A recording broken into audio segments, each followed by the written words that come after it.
Hi, welcome to the Property Show. I'm Jayashree Kurup. I'm editor MBTV, and I first want to begin by wishing all my audience a very happy New Year. New beginnings. We are hopefully coming out of the pandemic, and for the real estate sector, it has been a very important year. From a year where things were not happening on the ground, it's 2020, I believe, has been a year when that has seen intense action on the ground. And at the heart of all this is finance. Do you have enough finance? You remember 2020, I ran a series on, is there enough finance to complete real estate projects? From what has happened on the ground, I believe that for those who have actually managed to secure finance, managed to get their act together, there was enough finance to get the business going. Today, we're talking about debt. Is debt good for real estate, and how do you manage that debt? After all, if you can secure finance, how do you manage that finance? And talking about this are three really important guys. Kuldip Chawlla, he's the group CFO of Puravankara. Thanks, Kuldip, for joining us. There is Rohit Gera, he's managing director of Gera Developments. Thanks, Rohit, for joining us. And Nikhil Hawelia, who's the managing director of the Hawelia Group. Thanks, Nikhil, for joining us. So let's start with what triggered this whole thing. I read that Nikhil Hawelia has actually issued a press release saying that we have gone on zero debt. So is debt a bad thing? Or why did Nikhil go for this? So let me start with Nikhil. Yes, ma'am. Actually, real estate being a capital-intensive sector, we require a lot of capital contribution to start any of the project or to execute a project. So what we released was the celebrations for being a zero debt company. We had achieved the zero debt mark. But practically speaking, debt is important if you want to succeed in real estate, and right debt to equity ratio is very important to maintain. That one has to look into in terms of the quantum work a company is executing particularly. So a right debt to equity ratio is very, very important. And one has to be with the intent to pay debt timely, on not only the interest part, like developers are mostly serving interest on time, but major problem is the principal that is not being paid off. So one has to be very clear with the right debt to equity ratio, and accordingly the situation has to be maintained.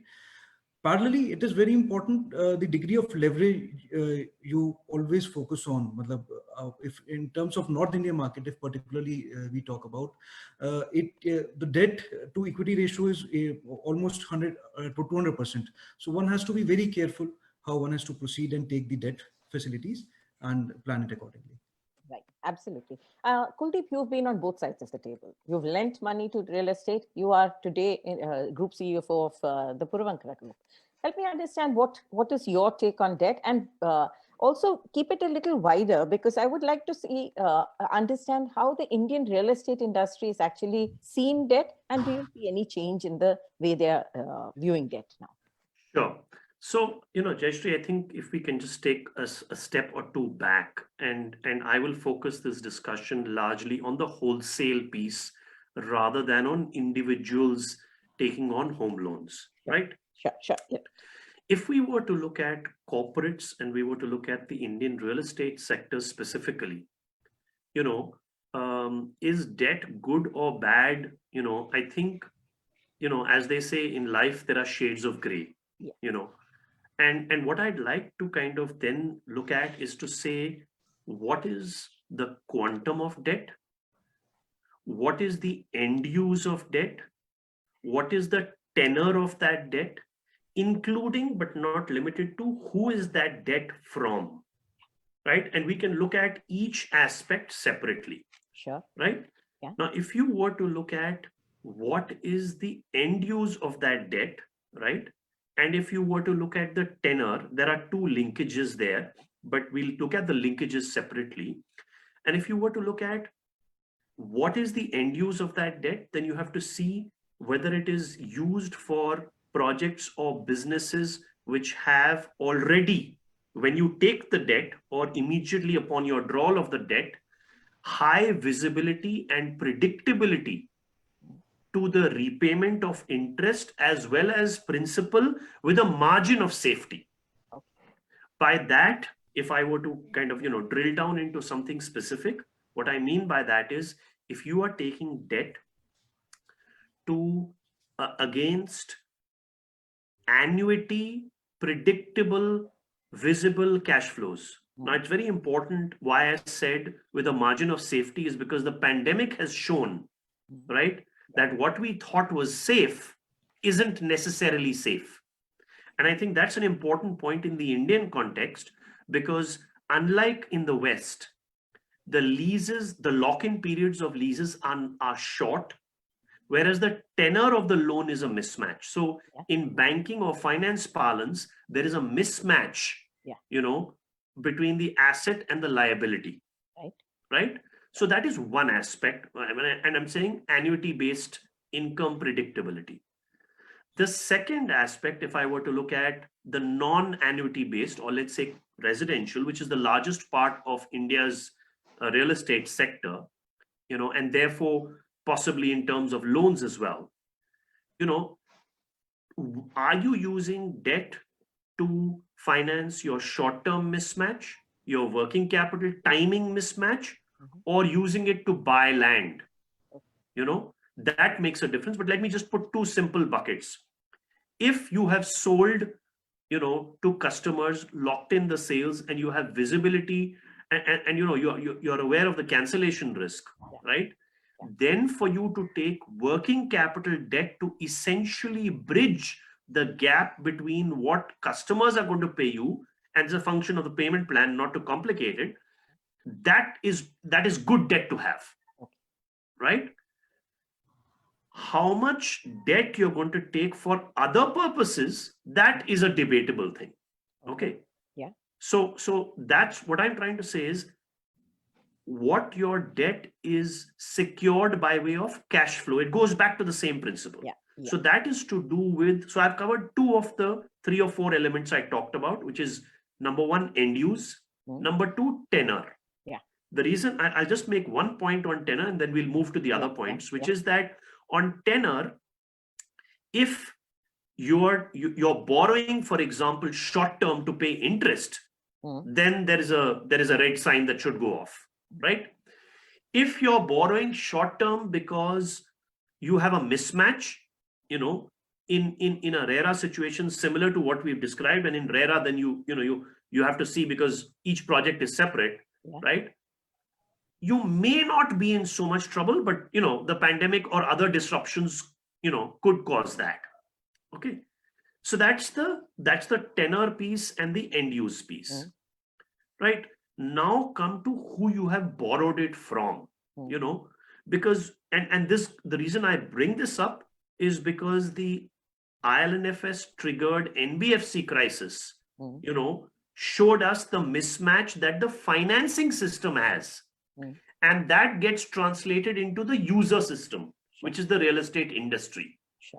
So in other words, what I'm trying to say is, if you have somebody who is willing to give you and is able to give you tenor of loans that are long-term, that are back-ended, right? But, in a RERA situation, it's possible to trap the cash flow so that you don't have a problem.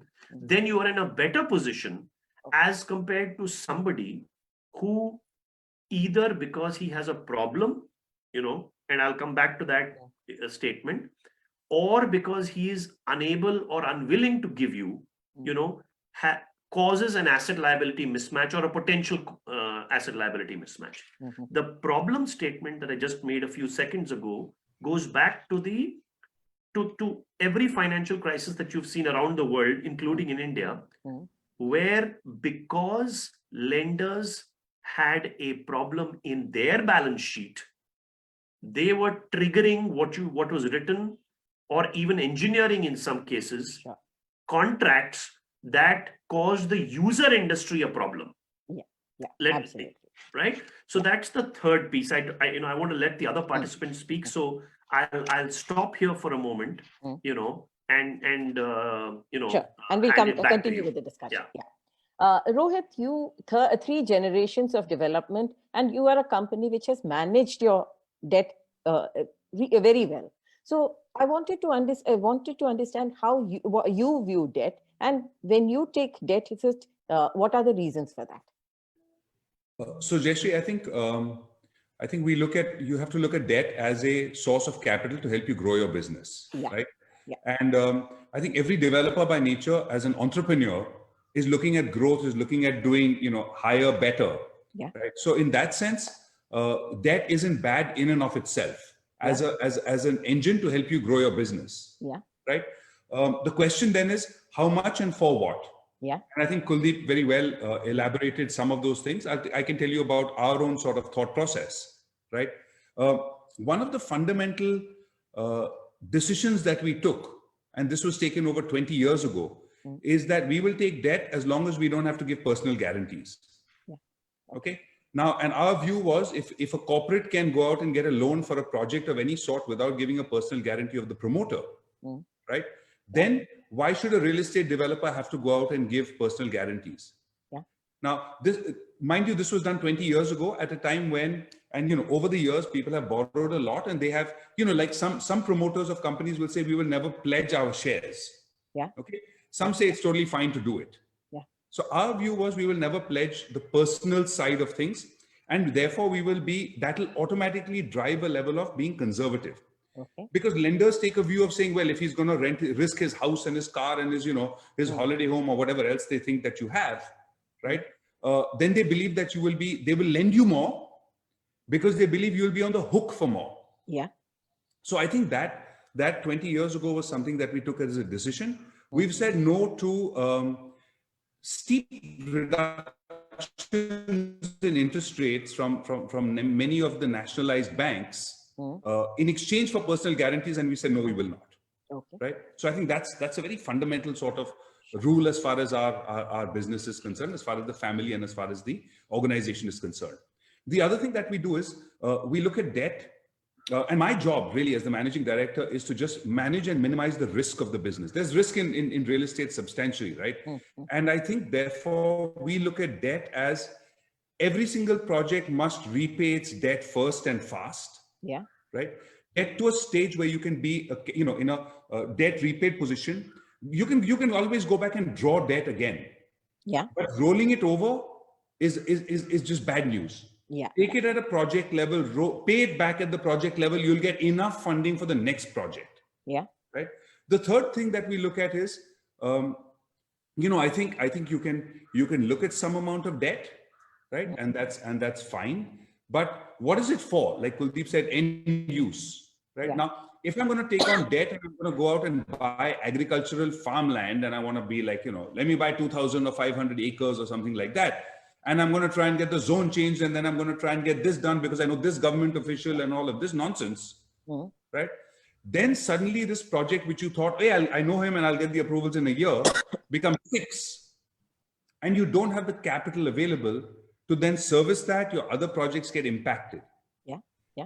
So I think end use is important. And the last thing which I'll say is, every developer through a career of, 30, 40, 50 years has a graveyard or at least a hospital ICU full of projects which went into the ICU and came out. Yeah. Yeah. Okay. You may, approval become a problem. Midway, you get some stop work, some customer related issues. You get the product wrong, the market changes. So these are all events that can cause our projects to get into the ICU. Yeah. And as a result, I think you have to have the resilience on your overall balance sheet to say, okay, if I'm doing 10 projects, if 2 of them get a hit, what happens? If 3 of them get a hit, what happens? Right?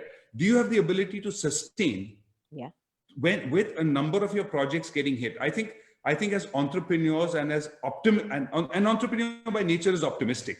Yeah. Right.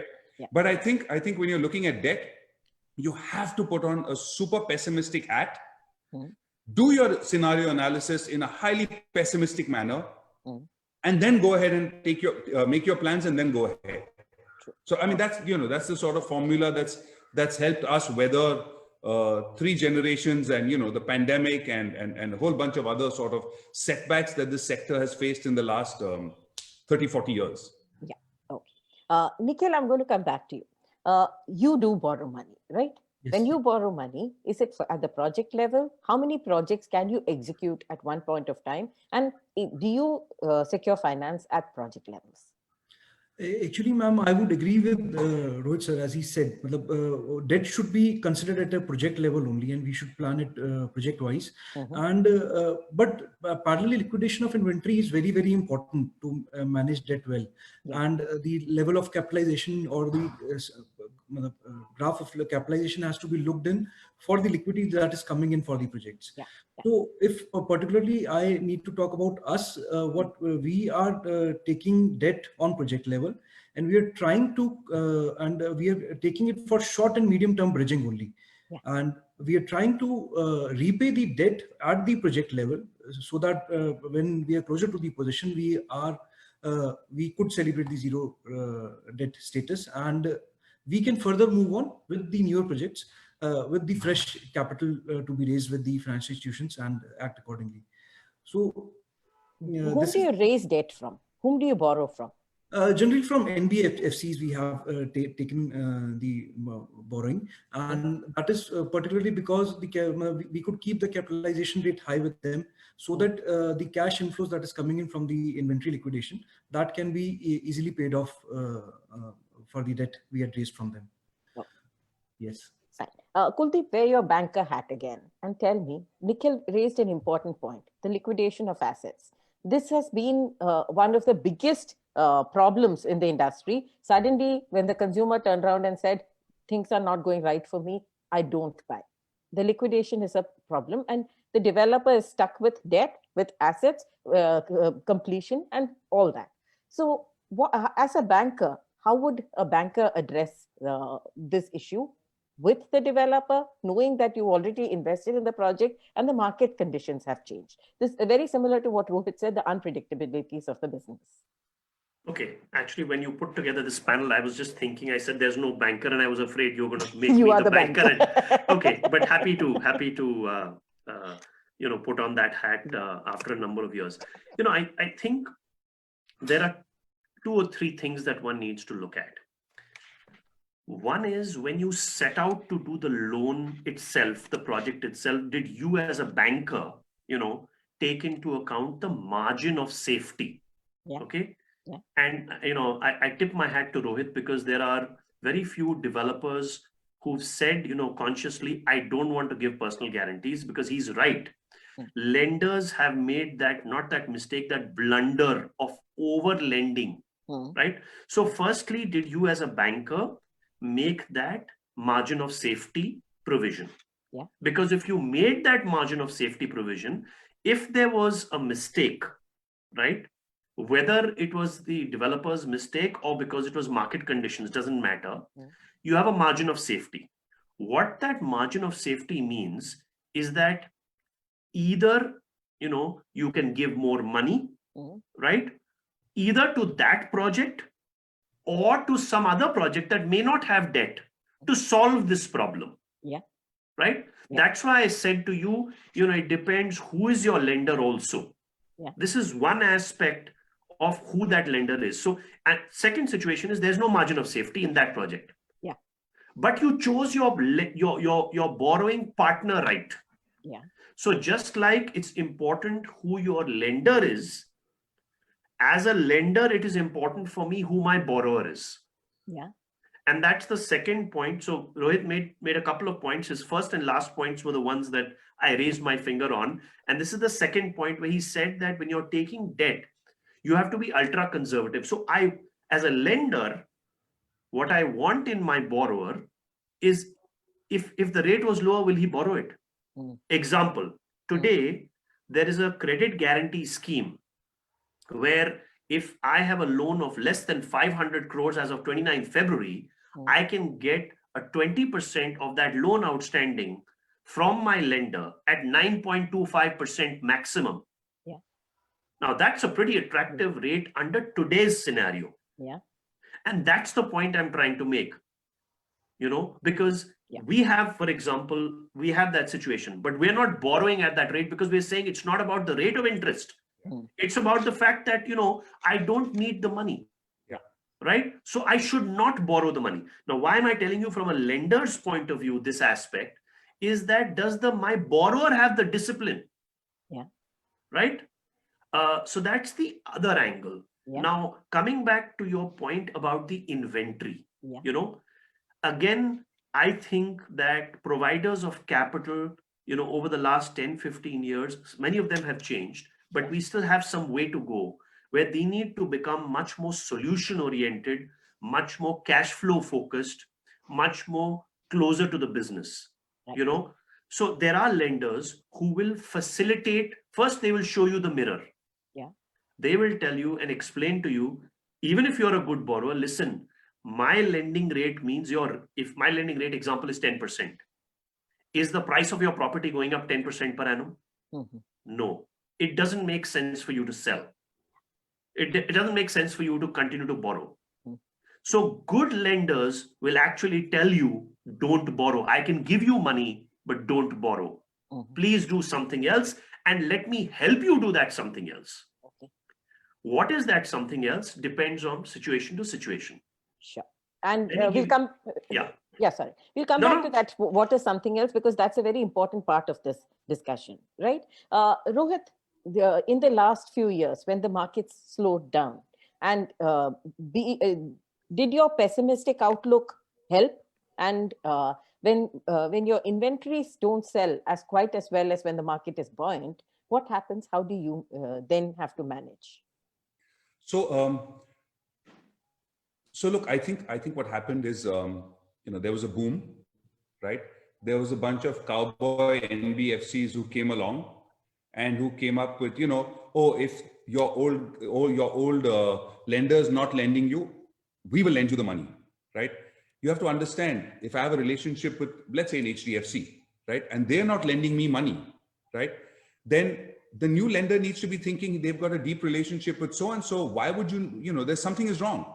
But nobody asked that. There was this cowboy party where people were like, hey, you know what?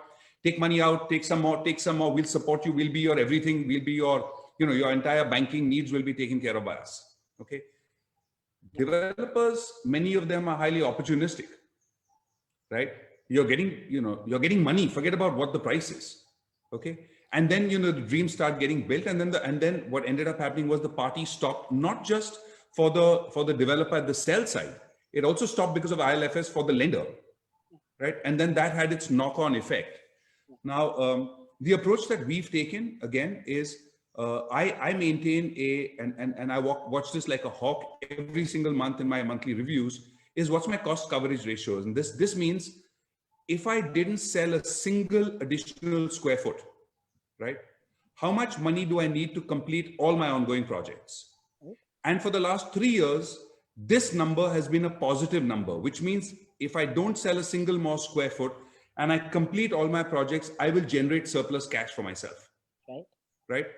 And this is now been in this situation for the last 3 years. My sales head and I fight about raising prices when I tell him, don't raise price, just sell. Right? Whereas he's like, we'll make a little bit more profit, we'll push this up a little bit. And so, it's a very different kind of an argument that takes place in my organization, because again, the idea is my job is to look at the risk and their job is to look at profitability and so on. Right? So in that sort of a situation, my problem today is, barring one project which got affected because of, the luxury market, right? Today, my challenge is I have no inventory. Okay. We are stocked out, and part of it is because the government of Maharashtra Environment Committee hasn't met in 9 months. So there's no project approvals coming out. So this is a very different sort of a problem. But for others, through times like this, I think, again, optimism versus pessimism is where the problem lies. I think we're all optimistic, being entrepreneurs, saying tomorrow it'll turn, the price will rise tomorrow somebody will come in and buy. And that tomorrow just hasn't happened for 5 years. I think it's finally started happening in the last few months, right? And if you look at those people who managed to survive this, are those who were, let's say, under-levered 5 years ago, who, because of the problem, the water may have come up to here, and the water started receding. Fortunately, the water started receding in the last few months. Another 6 months of that, I don't know how many would have survived even that. right? So you know, I think we have to have a longer term view to what kind of things can go wrong, and you know, just sell. If the market is down, it doesn't matter, sell, live to fight another day. Yeah. Unfortunately, many of my developer friends didn't kind of follow this maxim, and today have had to look at alternate lines of business. Nikhil, you're working in one of the heavily oversupplied markets, the Greater Noida markets, right? In that market, when you know that there is just too much stock, what would you do, and how do you, those projects? First, the completion, it has been delayed. There have been problems in the market. Now there are buyers, but there is also so much stock, and you know that you have to manage the debt on each of the projects. How do you do? Actually, ma'am, talking particularly about the North India market, this micro market is very volatile. You all have addressed that. And practically speaking, the inventory that we are talking about in terms of supply is halted inventory, which is not being completed from the last two and a half years. So currently, the people are focusing on ready-to-move-in projects that we had already addressed. And accordingly, we are also planning our debt equity ratio so that for initial years of the project, we are able to complete the projects without selling the inventory. And when we are closer to the possession, when the occupancy certificates and all the completions has been applied, during that time, we are getting good responses from the market. And even the post-COVID scenario was very well across India, but particularly in North India, we had seen a jump of 200 to 300% in terms of sales, particularly in the Noida extension region, which is an affordable category region. And we had also sold a huge number of inventory during this time. So we have to be wise enough to understand the difference between good debt and not good debt. I'll not say bad debt, not good debt. We have to wisely define the line, and accordingly we have to act. Particularly for this market, the land is being allotted by the local authorities on deferred payment plans. So we are already leveraged in terms of land, if we'll talk about, and taking further debt to pay those liabilities is a difficult step that has not been wisely taken by most of the developers in our region. So our focus is mainly to secure the land payments from the equity that we put in, and construction is being done through a wise managed ratio of debt, and execute the projects at the level. And we are not dependent for the initial 1.5 years on actually the liquidation of the flats that we are building in. So actually what happens is that the consumer cash flows are the ones that were majorly impacted, right? During this time, the consumers either stopped paying or there was not enough sales and so on. So even without that, what you're saying is that you could take your building up to a certain point with the debt that you have borrowed, right? Correct. Well, the complete closure of the project, financial closure of the project is being planned on day one. With the right equity to debt ratio, and the initial investment for starting the project, including the land procurement and all, is being taken up by the equity part that the developer are putting in, and debt is purely for construction finance facility that we are taking in. Okay. And for the the deferred payments of land, how did you manage that? Because that's very important. Generally, we are planning to claim what we are as a group is doing is we are paying the land dues in advance to the authorities through escrow mechanism and through our equity only. The payment schedule is for 8 to 10 years, but we are generally completing the payments within 2 years' time. Because in this market, we have seen that a lot of developers, the project is complete, the OC is given, but you haven't paid all your dues to the authorities, and then the completion does not come. This is the main pain area of Noida, Greater Noida market, where developers have not paid the land dues, and due to that, people are not able to get their flat registered in their name. Even if the government can give benefits on these fronts, the problem is this only, that till the time dues are not clear, people will not be able to manage the final registries of the Absolutely. No. And the registration has been a problem across this. That is because of unpaid land use that are under overdue status. Kuldip, there are certain the policy pushes that happen, and affordable housing is clearly one, right? Now, the amount of debt that you raise when you enter a new, for instance, Puravankara, when you created the Provident brand, it was a new line of business. It was not a segment that you were in. How does that setting up that new line in line with the policy? Is there enough debt available? Should companies go for that, expand using debt? How does that work? Because this policy is very strong. Sure. So, I think the question really is, when you either expand your business or you get into a new segment in your business, or you open a new line in the same residential business as you've alluded to, what do you really need debt for?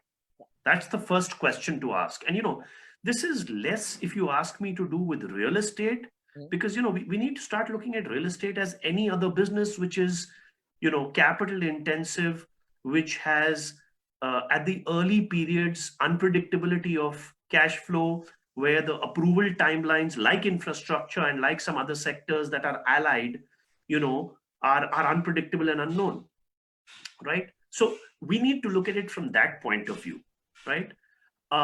So going back to the point I raised, what do you need debt for, right? In the initial phases, you need debt to buy land. But I have a question. Do you need to always buy land? Can you not do a barter system? Can you not pay on deferred basis, albeit very carefully, to not run into the kind of problems that Nikhil possibly alluded to? Whether it comes from the authority or from the land seller is a matter of detail, right?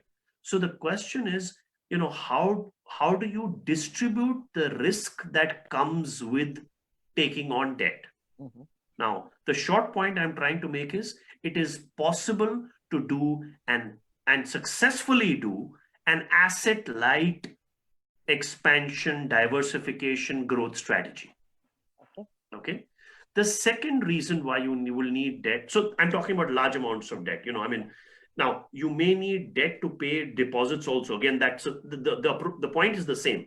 What if the approvals took longer than you anticipated, right? What if the market did not do as well as you anticipated? Are there other parts of your business which are generating a sufficiently large cash flow to be able to take care of this eventuality? The point that Rohit was making about, risk, and what is the margin of safety, which I alluded to in the early part of our discussion. So that's the second aspect. The third aspect is, you need debt for working capital. So long as, you follow the principle that Rohit alluded to, which is at every point in time over the life cycle of the project post launch, you are taking into account, how much do I need to sell to complete my project, right? And pay off any debt that you may have already taken. That's a good yardstick to have. And you need to benchmark that yardstick against the micro market, against what you have sold, the price point at which you have sold, So that's the way that I would look at debt, from this point of view. I do want to mention one other thing, since we've not discussed it, and if you'd like, happy to talk about it. When we look at debt, we always think of that you have to pay interest on day one, right? And that you have to pay back that debt. There are structures which are possible, which are not pure debt. They are more equity-like, right? Where you have payable when able. The question you have to ask is, what if not able? Can that debt be then waived? Then it's more like equity. But the point I'm trying to make is, you have to have the right sort of capital, the right I'm not talking of structure, I'm talking of right type of capital. Okay, but that may be for another discussion. But I just wanted to bring that in, so that, at whatever time, whether in this show or another one, we discuss that as well. Yes, absolutely. Rohit, here, I think one of the biggest problems has been that lenders have not assessed all these risks that we're talking about. You look at risk, the lender had far more at stake, right? But the lender has given out a lot of money. And I'll give you, again, I'll pick up the North India example, because there is a lot of examples out here where the retail lender lent to the consumer. The consumer owns that unit, but the structured project finance has gone to the entire project. So the project is mortgaged to multiple people. So this kind of problem, and now the RERAs are contending with this. They're trying to figure out how this can be sorted out. And the lender, when the lender stood up and said that our money first, that's when the consumer said, what about us? So all this means that somewhere this entire financial rigmarole, the lender has not done his part. He has not checked. He has not been monitoring the progress of the project or how his money is going to come back. So how does a good developer work with a lender? Oh, Jayashree, I disagree with such a harsh assessment. Okay. Of the lending industry as a whole. Okay. Right. No, I'm talking about specific markets and specific lenders. I'm not saying everybody is like this, but there are examples. Even within, there are a few bad developers.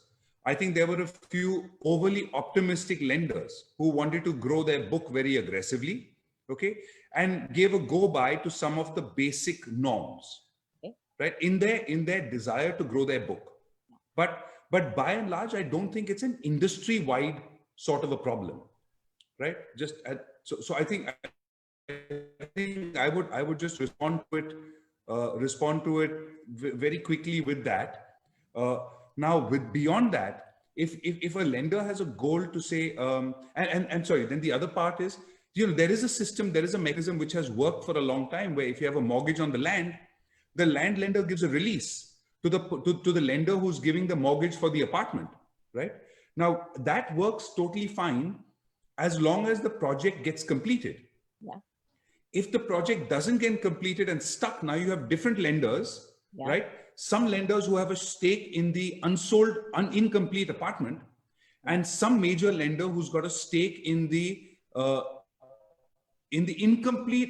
unsold portion of the land, okay, with structure built on it. Yeah. So that's where suddenly you've got a bunch of different sort of people grabbing to try and protect their own balance sheets. Mm-hmm. So I think that's where the problem lies. I think you're simplifying it too much. I think what I'm saying is, after talking to the RERA authorities, to bankers, to developers, to everybody in the industry. So if you look at the North India markets, what I'm saying is actually what is happening on the ground. And I'm talking about public sector banks, private sector banks, across Gurgaon, across Noida. I don't think it's as simple as what you've said. Have the lenders done their role? I don't think so. I think that lenders are guilty, and there are many instances where the lenders have been told to stand aside and let the project be complete so that everybody benefits, whether it's the consumer or the lender. So I will not back off on that one. I think what I'm saying is that true perception in the true state of the market. When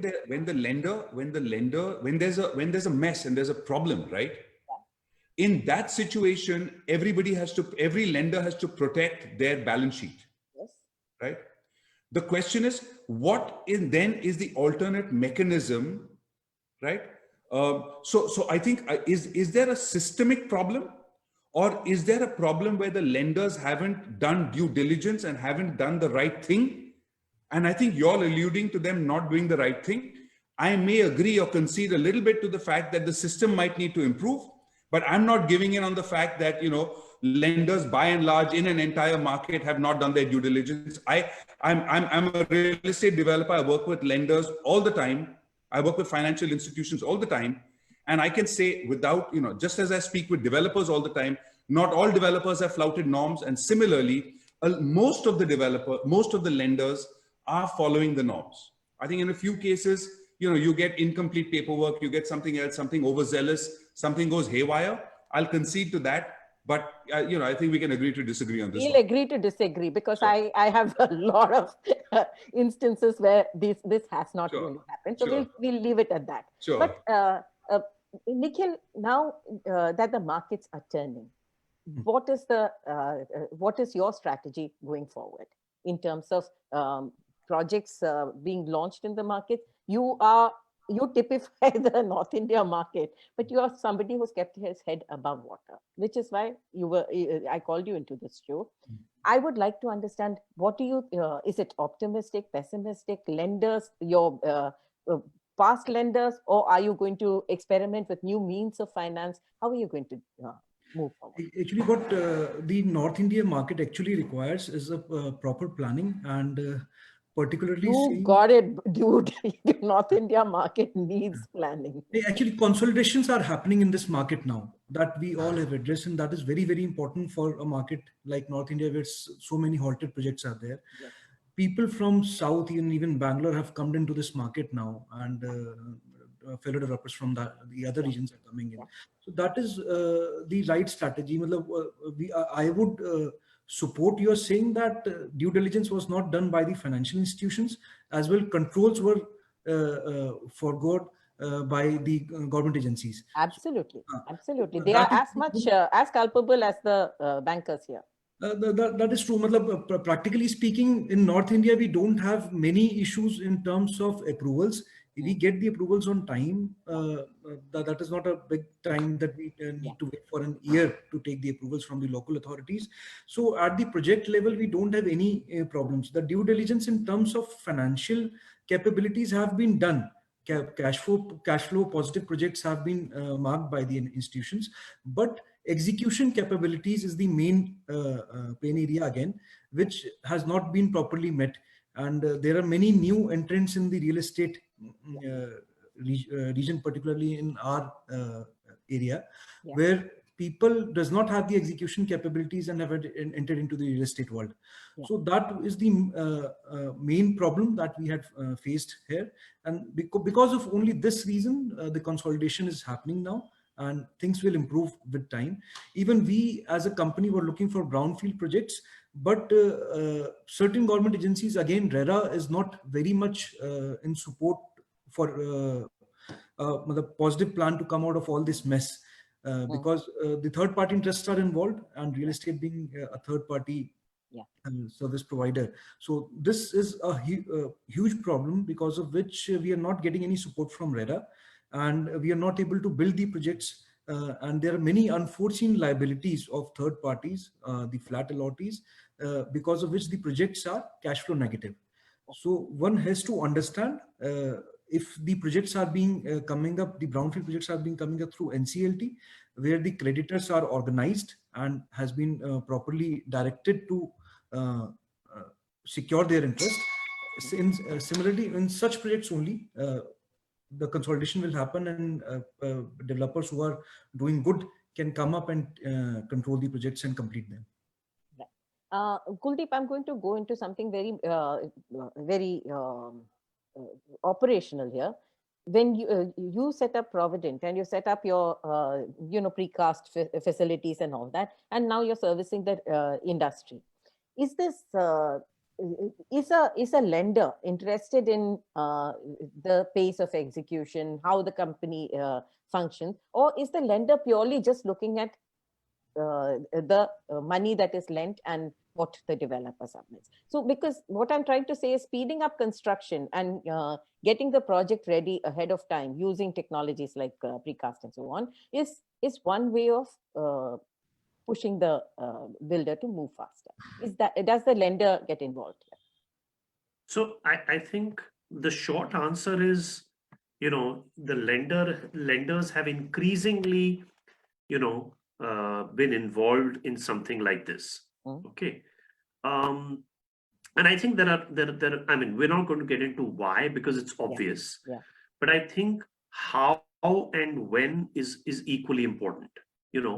I think initially they would look at it and say, you've drawn so much of a loan, we haven't seen progress. But I think, now with RERA being there, right, with lenders having either built in-house the capability or having service providers who they use to monitor projects, having that technical and operational capability, are also able to not only show us as developers wherever needed the mirror, but also actually in some instances, and I'm talking at an industry level, and I think the smaller developers benefit more, but there's a learning everywhere of how, especially when they have good service providers, of how things can be done differently.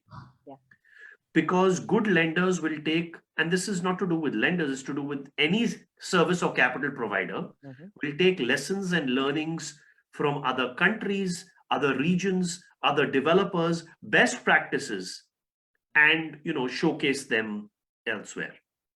Right? Because today you're in a capital shortage economy, right?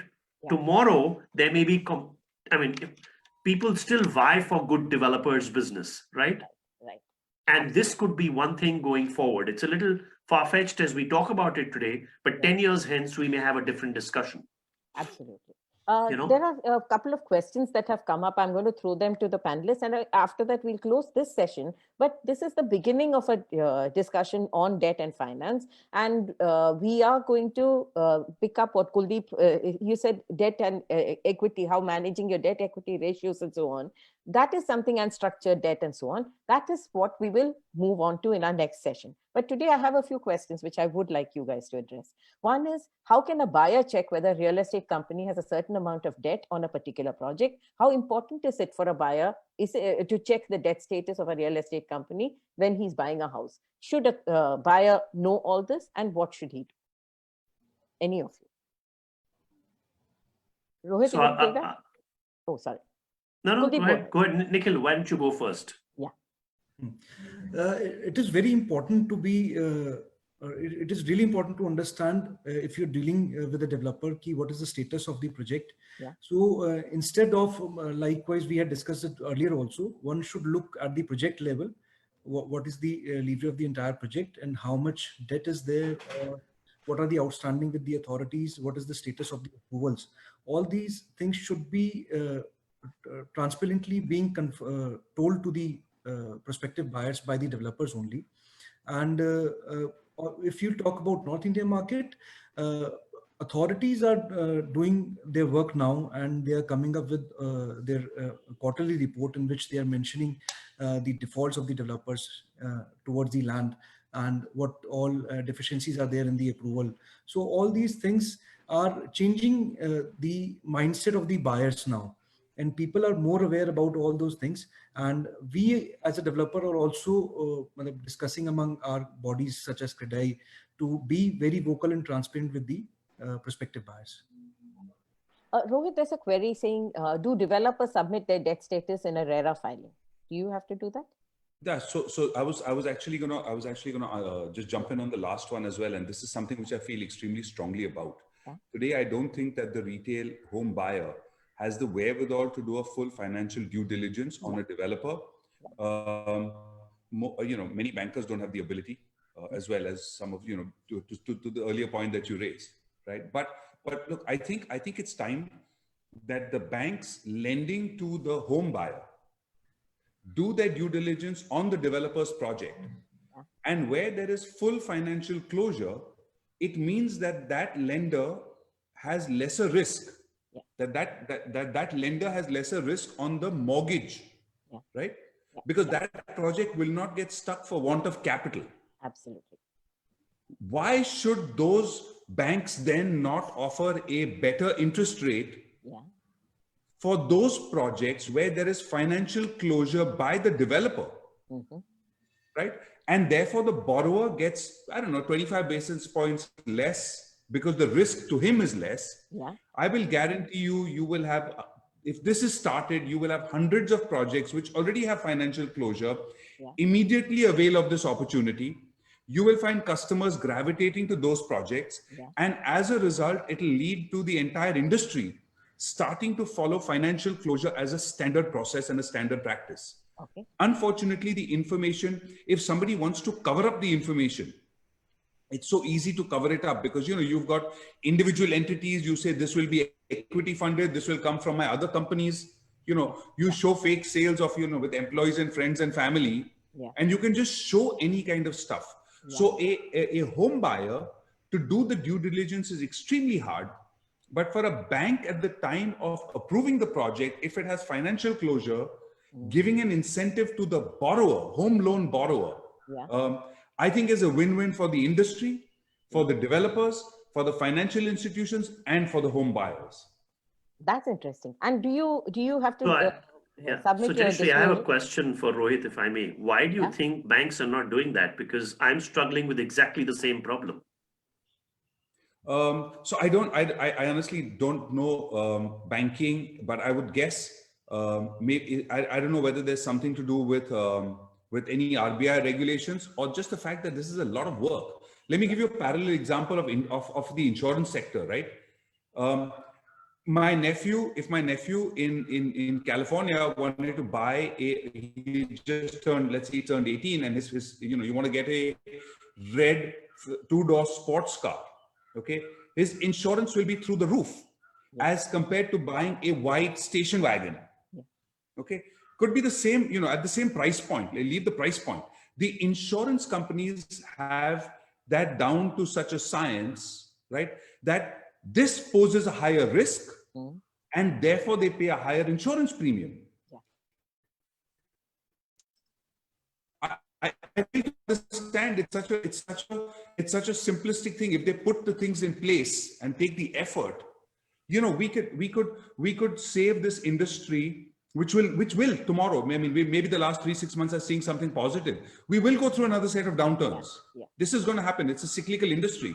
But the next time around, projects will not get stuck, and customers, more importantly, customers will not get stuck for buying in projects which didn't have financial closure.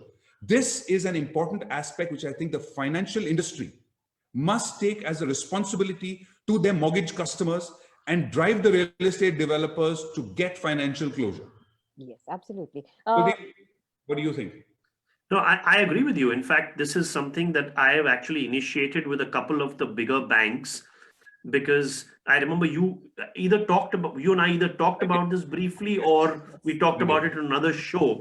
And to be honest, I thank you for that, because it was something that was on my mind and you brought it up. So I actually used the opportunity to talk to people. I need to follow up with them. They were like, oh, you need to talk to people. This is going to take time. You know, I mean, there's general, banks in general are not geared to be innovative. Most banks, you know, but this is something that is on my agenda, and you know, I'll reach out to you separately. We should form something, do it through one of the associations or something like that.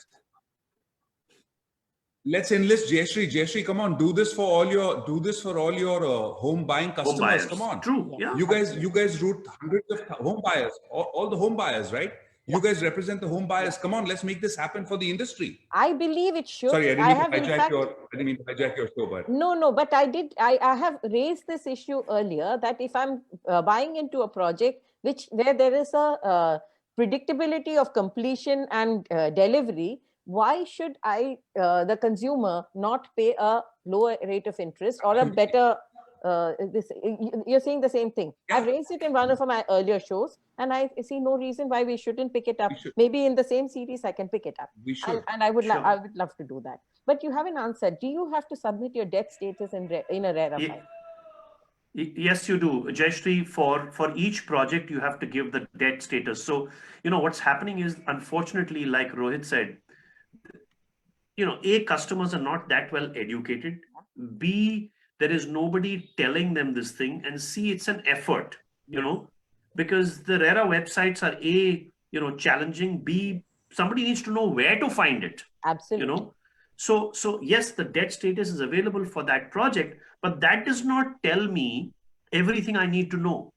Example, problems elsewhere in the developer could affect this project, even though this project might be okay. Yeah. Because absolutely. example is time and attention. If I have problems elsewhere, I will defocus the time and attention on your project, even though this project might be okay. right? Eventually it'll affect this project as well. Let's accept that. And so, I used to tell a lot of consumers when they ask me, should you buy into a certain project? I would say go with funded projects. If a fund was, funding a project, go with it. At least it has money enough to complete. But even those have struggled in the North India market. And there's no cut and paste answer. I think there's no cut and paste answer. Now I know. Now a lot of consumers know. And the last two questions. One is of flats mortgaged to banks. They can be checked by buyers who have bought it and living with registry done. Can banks claim mortgage amount from the property buyers and not from the builder who has mortgaged the property? So, Kuldip, go ahead. Yeah. So the answer to that actually lies in the mortgage agreement between the buyer and the mortgage provider. Yeah. And I have yet to come across any agreement which doesn't give the lender or the mortgage provider recourse to the buyer and not to the property. Okay. So, I've yet to come across. There may be people we have two instances where consumers brought it up. Somebody stood, it's a long story, but I have seen a couple. Actually, it goes, So it goes back to the point that Rohit made in a different context, which is, why should the lender to my project have recourse to me as a personal guarantee? Yes. In the same way, why should my mortgage provider have recourse to my cash flow, right?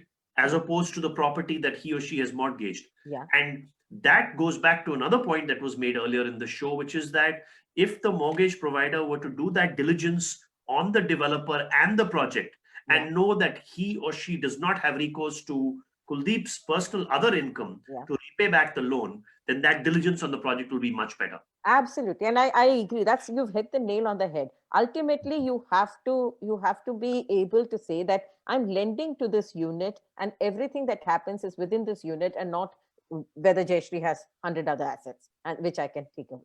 Right? Nikhil, you want to say something? Adding on to it, generally the developer as well as the financial institution give NOC to the buyer to remove their charge from that property particularly. Yes. So the client or the home buyer would not be liable to make any payments in regard of the mortgage created by the developer.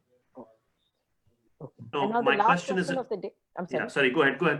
Last question of the day. Last question of the day. When a developer takes a debt for project construction, what happens if the debt is not paid by the developer? Will the lenders put the liability on the builder? I think it will be the builder's liability, right? Yes, absolutely.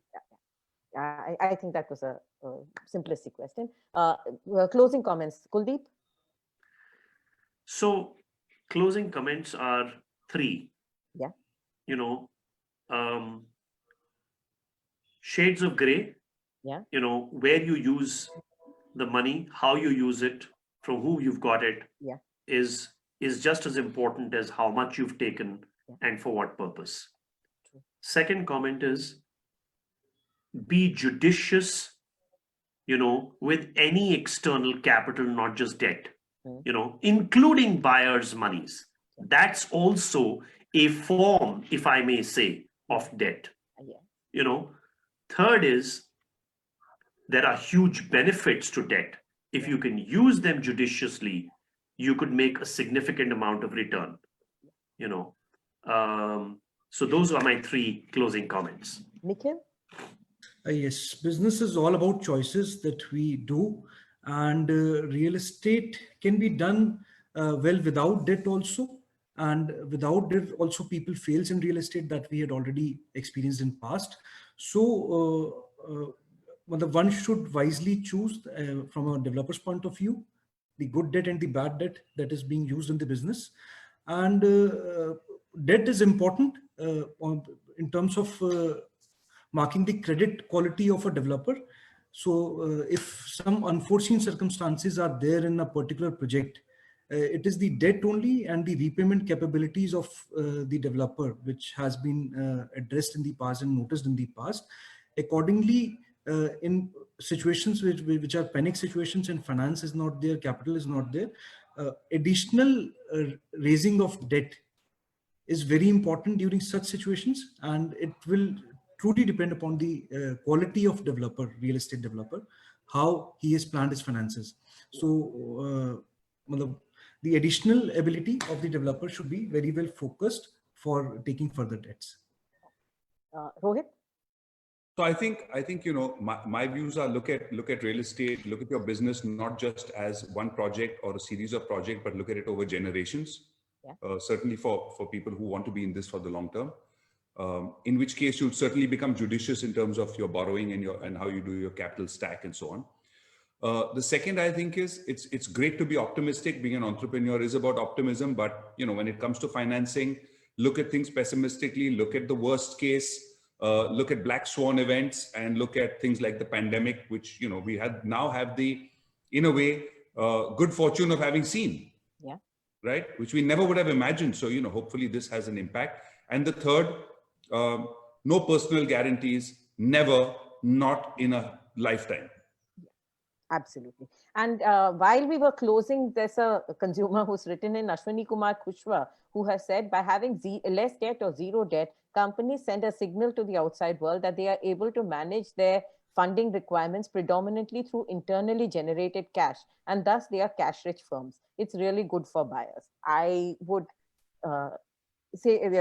I think that's a fair statement to make. The question is really, and that's why I said net debt. You may have some working capital debt, but you've got cash reserves and surpluses, then you have net debt. Yeah. So directionally what the customer is saying is right. You're sending out the right message. Certainly if you're a publicly listed company. Yeah. And the fact is that if a developer... I don't know about that. That's a whole different conversation, right? Because debt comes in at a lower cost than equity, you give much better returns to your equity holders with the right amount and the judicious amount of debt. So I wouldn't necessarily put it as all cases all the time, but I think let's leave that for a whole different sort of conversation, which maybe you and I can even discuss offline. Sure. So in this series, the next discussion will be around equity. How do you how much equity should you give out? Whom do you give it out to? How do you decide? And that is what we'll come back with to you with. But thank you so much for joining me. I think this is a conversation that needs to take place. Consumers want to know. The bankers need to get their act together in some markets. They do need to figure out, if you give out money, that money has to come back, and there has to be some predictability of return. Thank you so much for joining me in the Property Show. Thank you. Thanks very much. Thank you.